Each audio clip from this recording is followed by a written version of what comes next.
Welcome to the JAMODI podcast. We are all surrounded by amazing coaches and leaders. So let's get an inside look at not just what they do, but how they do what they do. After all, becoming the best versions of ourselves is JAMODI, just a matter of doing it. Coaches, the JAMODI podcast is powered by Ballogy. Manage and measure your players' skill development and increase accountability year-round utilizing the Ballogy app. Boost inter-squad competition with drills backed by the National High School Basketball Coaches Association, including a 40-shot Ballogy skills assessment. Please visit ballogy.com/teams for information on how you can provide this resource for your team. How did the clinic go? Went really well. It was interesting. It was, I think they've got 2 more to go. Yeah, it's USA Basketball Coach Academy, and we had, I think, 8 speakers on Sunday or Saturday, and then Coach Showalter and I did the Sunday session, which is in an auditorium. It's more like film breakdown, and I actually did stuff on organization, how to be organized as a coach, and just some hacks that I have to use to keep myself going in the right direction. Coach, if you don't mind, if any of those are fresh on the top of your head, what are some of those hacks that you did share? It was really good. And I'll tell you what, Matt, I think we had some great speakers on Saturday that, talked about, Jim Boone was there talking pack line. Awesome. Good friend of mine. And, just coaches, different things that they emphasize. And I told Coach Showalter that, I can talk about two-sided break or spacing, whatever it might be. But really, everybody has to find their own little niche, whether it be on offense or defense. Yeah. So I thought, what do I do just to stay organized? And so part of what my talk was just, as coaches, our brains never stop. I mean, it's a 365 a year type of deal. And I don't know if I'm different than I would guess most of us get some really good ideas late at night, or you might wake up, or you might try to do something late. You might get up early, but I'll come up with something, or I'll think something's important to me. I might see something that I really like, but it might be April or May, and I know I might not need it till maybe November. Yeah. So I've got to find a way to catalog it and put my thoughts together. Have an easy way to go back to something. You might see a video on YouTube of something. Maybe it's how to break a certain defense that you may not see. Then all of a sudden, someone's starting to run it. Well, I want to be able to go back and find something really quick. Yeah. So that was kind of the talk, and I think it went really well. On Sunday, they keep 30 or 40 coaches for the second day, and it's more like just classroom stuff. And so it was interesting, but some of the things that I talked about was you find that good article, you read an article. I save it to an app called Pocket. I don't know if people use it, but you save it to Pocket. It's an app on your PC, or I use it on my phone more than I use it on anything. But what it does, it takes that article, and then I can tag it, put it in different folders based on the tagging. But it takes it out of that web format. And I'm not an expert, but then when I go to read it, it's just all the ads are gone. It's Wow. just like reading, something on a Word document. And if there's videos attached, it's still embedded in there. But then I can just go put in folders. YouTube. I've been a big YouTube user for years, and I just make playlists.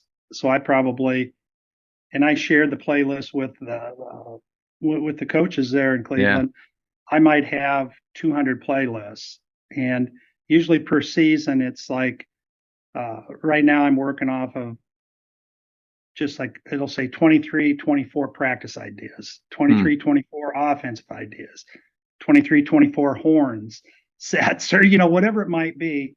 Well, if you go back far enough in my playlist, you'll see 21, 22, the same folders based on year, or you might be 1-3-1 defense or 1-3-1 press break or 1-3-1 zone offense. Two-sided break. It could be really good European coaches that you follow, really good American coaches that you follow. I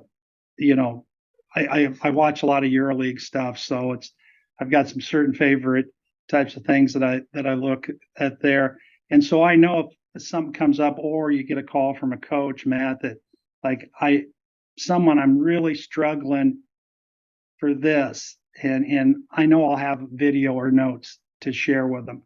So we looked at that. I showed them how to use Synergy. We did some stuff on Huddle.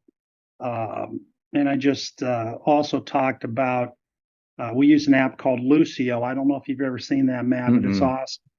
So Lucio you spell that? Lucio, I believe. Let me triple check on that.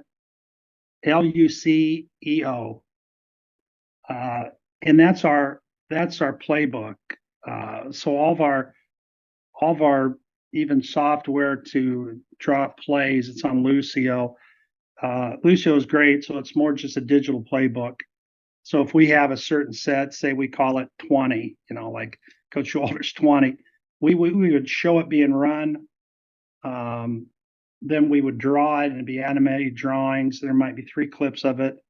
Or I'm also the type of guy that I know I'm not a genius, but I do gather information pretty well. And if we're going to change how we're running something, and it's something that I like, maybe I pull something off Olympiacos, in the EuroLeague, or you see something in the States that you really like, I'll get as many clips of that video as I can too. I don't want to trick the guys into thinking anything we're putting in I just came up with. Yeah, I stole that's good. it from somebody. Yeah. And so it's just a way, if we're going to put in like a set from Olympiacos, I'd rather them see how Olympiacos runs it 8 times. And then we'll also have clips of us doing it 5-on-0, 5-on-5. So having a digital playbook, Lucio, is pretty impressive too. And I think that's pretty affordable. I know in Iowa, the IBCA, which is a real big state, it's a great state organization for coaches. They've done a great job for 50 years. It's just been a real strong coach association. They've got some direct partnerships with people like Lucio, or I think that high school coaches can get it for very, very affordable. Like what I'm doing might be a little bit more getting the college package. But Lucio's good.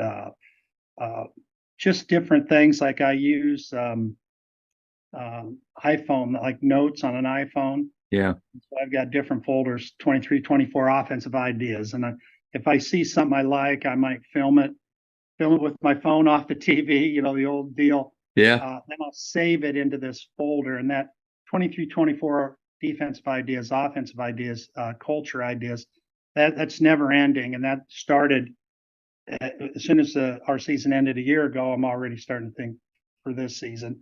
And so you get that great thought in May, and then you kind of go away from it a little bit. And then it's like, oh, where are my notes? So I try to catalog everything. I talked about making forms. So if I'm watching film or I'm watching practice, I've got pre-made forms that's, it's got some diagrams plus places to make notes. I always, as crazy as this sounds, I always put that in a different color paper. So if I'm looking at my desk, and I try to be pretty orderly, but there's a lot of pages of white in files. If my notes are a bright green or a purple or something, it's easier for me to pull out. I know that's stuff that I've been doing note taking. Little things like that. I was diagnosed with ADD as an adult. I think when we were kids, we just thought we were hyper. I don't think you just need to get diagnosis to it. You just need to get beat more. That's all. That was the answer back then. It's more. Yeah. So I think it was the diagnosis of my mom probably thought I was ornery. That's right. And so I have to find ways to stay organized, to stay kind of going in the right direction, and it's just a way you've really got to work hard. And I know I told the coaches on Sunday that I'm not nearly good enough not to be a grinder. I mean, I've got to be a grinder. I've got to work hard at the craft. I just think that, I wasn't a D1 athlete. Um, I've got to be somebody that's just always trying to learn, and I think that everybody is can do that, and we talk about that a lot. And I know Coach Schlabaugh talked about that a lot on Sunday morning as well, just to keep grinding. But that's uh, I don't know if I can show it here. They laughed at me. My players laugh at me all the time. I've got one of those old big 4-color pens, Yeah. and it's funny what keeps me organized. And So different but colors mean different things. oh, absolutely, absolutely. So if a practice plan, I've got all sorts of different things going on, and in note keeping, and I keep pretty good. I've always got things sitting around the house. Like this is called, I don't know if I'll pronounce it right, DUKTIG, Duktig brand. Uh, it's just there. I don't know how well you can see that, but it's Oh just yeah. chord diagrams. It's flexible. I've got one by my nightstand. I've got one in my living room. I've got a couple in my office. Uh, USA basketball always gives nice little books. So I always have something with me, and we talked about, like, you still got to be pen and paper. You still got to be able to take notes, scan them in, whatever, catalog them somehow. But then I think digitally, you've really got to use some of the resources on your phones, and um, YouTube's really good, and Yeah. it's amazing when we were younger. Some that Coach Show and I talked about the other day as well. Like, I still have boxes of notes. The first Final Four I ever went to, Coach Showalter took me to Dallas. I think it was 85 or 86. We stayed at the Lowe's Anatole Hotel, which I don't even know if it's still there anymore. And we actually stayed with, and you being a Texan, you probably know Mike Kunstadt. Oh yeah. And so we stayed at Mike and Jerry Kunstadt's house, first Final Four I ever went to. And but I still have notes from the clinics at that Final Four. Now I haven't opened some of those boxes in about 3 moves. I've got stuff, but I think an important thing to remember is, if you put it down with a pen and paper, I think your recall's better. I think it sticks. Now, I still remember things from those talks, but I haven't even looked at those notes in years. But I think the fact that I wrote them down, I just think it works better for me. And my guess is it works better for most people, that if you write something down, if you take good notes, I read someplace years ago that most successful people in the world have similar traits, but the most common trait among the most successful people was they were really good note takers. And so just little things like that we tried to share on that Sunday morning in Cleveland. And beautiful school. We were at St. Ed's High School in Cleveland. Coach Eric Flannery's school. He's a good guy. And so yeah, all in all, it was a great weekend, and hopefully some people got some things out of just note taking, whether it be Evernote. There's a lot of note taking apps. Yeah. Just find a place that you can get the stuff you need pretty quickly, and then share stuff. I've always had people that have shared with me. I've been pretty fortunate. Well, first and foremost, was my first job. Was hired as, about 22 years old, 21 years old, was being assistant coach for Coach Schlabaugh at Midbury High School in Iowa. So I kind of won the lottery early. You started well. Yeah. Yeah. But through that, a lot of people have shared with me, and we try to be in a culture of sharing with the coaches that I hang with, for sure. Coach, I know that those guys that were in attendance got a lot out of that, because those nuggets that you shared right there, I mean, I really feel like I needed to hear that, because like you, I'm constantly filming the TV, screen recording things on my phone that I see on Twitter or on YouTube. And then I have this, my phone gets full, and then I go back through and I just put everything into Google Drive. But I think what I suffer from and what majority of coaches suffer from, but maybe that's the difference between, those 1%ers. Like I would consider you a 1%er, like somebody that, like I struggle with procrastination. I have all these ideas, I have all these things, but I don't take the time to organize them, to really put them in files and things. And I mean, it's nice that I'm thinking about it, looking for it. But again, the ability to find things and to stay organized and to share with other coaches, I want to be better at that. But I think, what's a system? Like I've been, searching for that. Now, once I learn it, like from someone like you, I got to do it. Yeah, I think it's just something you just got to commit to. And I really have to do it, or it's not going to work in my world. I've got to be better. I've got to probably do things. I got to probably work harder than a lot of people have to, just to make sure that I stay organized. And you say Twitter, and my wife's always like, "Gosh, you're always on Twitter." And well, I'm not looking up anything but hoops, man. I'll tell you, the easiest hack for my Twitter is all these actions I see, I just hit bookmark, and I'm running our Cornell men's basketball Twitter. I'm running Snow Valley basketball camps Twitter, and I'm running my own. Wow. So I'm always going back and forth, but I bookmark it to my own. And I see some, like Fran Fraschilla has been putting up some really good 3-on-3 stuff lately. So good. And we had Christina Bestini. She's a really good coach from prep school on the East Coast. And she's USA's, I think, 22 and under 3-on-3 women's coach. And so I had a couple of these things, and she spoke Sunday as well, or Saturday she spoke, and I said, "Hi, Christina, could this work?" And it was just like a little, just a little bunch deal over there, where then all the guys slipped out of it, and I said, "You know what? That is really cool. Now, could you translate some of these ideas?" Now, Nick Legalbo is another. I don't know if you know Nick. He's head coach at Lane Tech in Chicago, and he works for us every year at Snow Valley. Well, Nick is like the 17U 3-on-3 national coach as well for USA Basketball. And I always wonder, can some of those concepts of 3-on-3, and I think my answer is yes.